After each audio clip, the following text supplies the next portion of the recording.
while computers and phones are very noticeable in a way, there are so many technologies around us that have come to form this almost unseen background.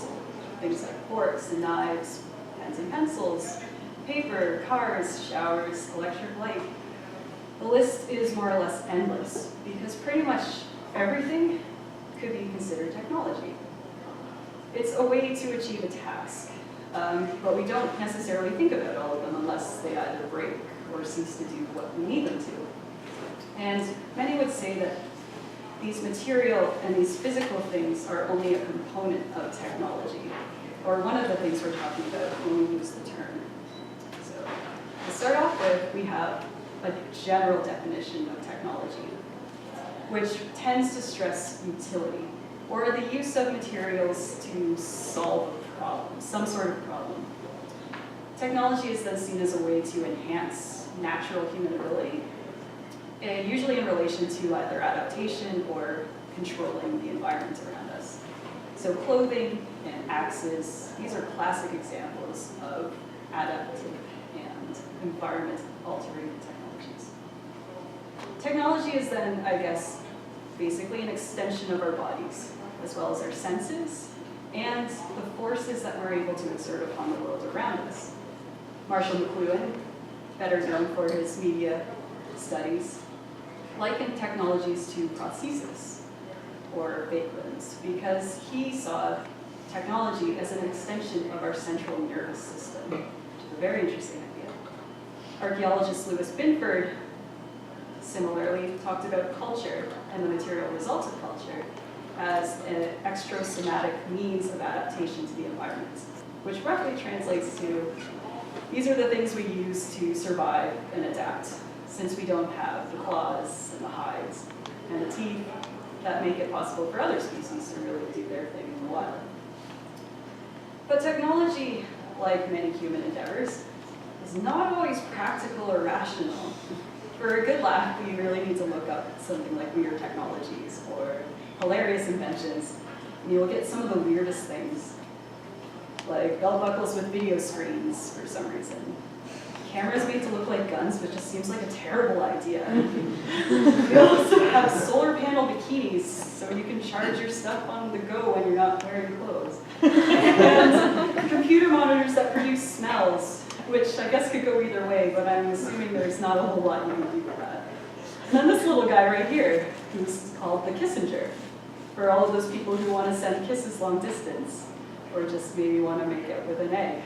So definitions of technology that rely too heavily on this practical or survival problem solution concept don't always seem complete, really. So along with the physical objects and increasingly the intangible software that makes these things work, the larger concept of technology also incorporates at least two other elements, which is human activity and human knowledge. So technology is more than just machines and gadgets. It's also what people do with it and what people need to know in order to use it.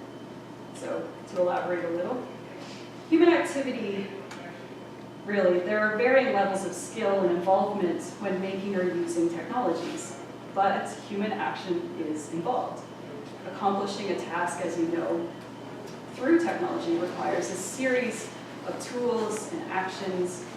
And so considering the material without also thinking about the requirements or the restrictions or the possibilities of human action seems problematic. I think that's a bit of a problem. So the word technology itself is thought to derive from the Greek idea of techne, which really merges this action and knowledge along with the material world, since it's referring originally to craft and art and technical skill as a whole. All of these things are associated with particular abilities and also particular types of knowledge.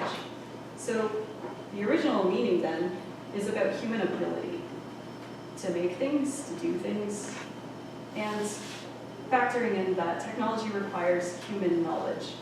But also, we can go further and say that technology has a role to play in forming human knowledge overall.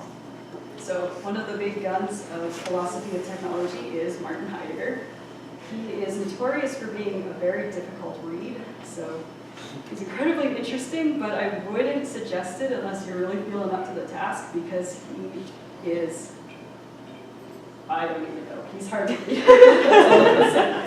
But the basics of his philosophy are really good to know, since he's one of the big guys that argues that technology is a form of knowing. Individual technologies reveal certain aspects of the world to us, but they simultaneously hide or obscure other parts. A good example is television. It exposes us to things that we would never actually experience in real life or in our lives. But because of the limitations of the format, even if we did develop monitors with smell, as well as those making the content, this means that there will always be things left out. It will reveal certain parts while obscuring others. Advances in transportation are another great example, since they allow us to travel further and see places we may never have gone to before. But the speed of our travels and the duration of our stay really restricts how deeply we can actually know these new locations and the people that we meet. So technology is then how people, as Heidegger says, frame the world. It's how they create a particular worldview and learn to interact with the world around them. And so technology really then is central to how we perceive and then participate in our surroundings. Hopefully, it's become increasingly clear that technologies of all sorts are not just objects. They often have meanings that go beyond their physical form or their basic functions.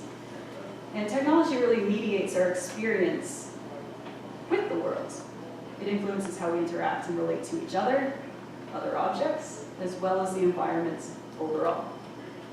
So if technology is more than the sum of its physical parts, and we recognize this complex relationship between knowledge, objects, and activity, what does this all mean for human society? Well, we have the tendency to view technology as something outside of human society. It's either benevolent or it's kind of like looming over us, just waiting for its chance to take over. We'll talk about that in a bit. But if technology is so integral to how individuals think and act, is it more accurate to say that technology makes society possible?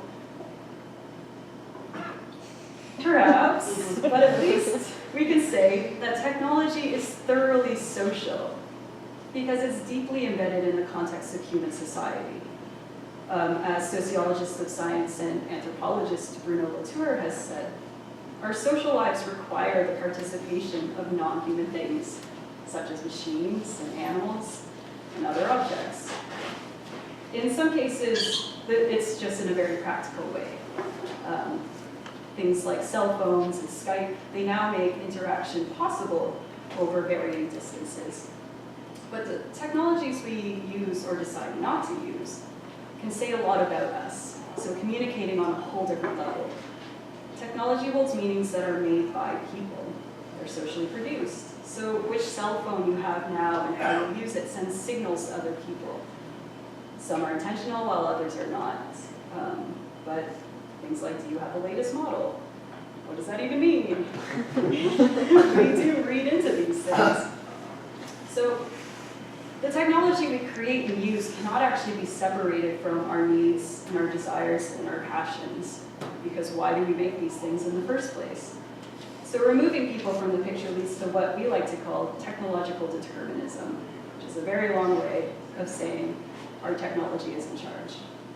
So the idea overall is that material artifacts are responsible for everything in society, that they exist autonomously from society, and that they exist outside of human relations. It also assumes that technologies are the way they are because it's rational for them to be that way, almost to the point where it's inevitable that things are the way they are. And in this framework of technological determinism, we place our technology in control. But this is incorrect. We need to remember that technologies are designed, they're made, they're marketed, accessed, and used by people. They cannot exist as they do outside of our social context. So while technology affects us, we affect our technology. It's an interaction, a real mingling of technical and social meaning in a specific setting. We're part of this larger network, as Latour would say, made up of human and non-human elements. So I suppose the question now is, why are we so wary and so easily afraid of our technologies that we make? Probably not surprising to hear that there's a long history of people distrusting technology, especially new ones.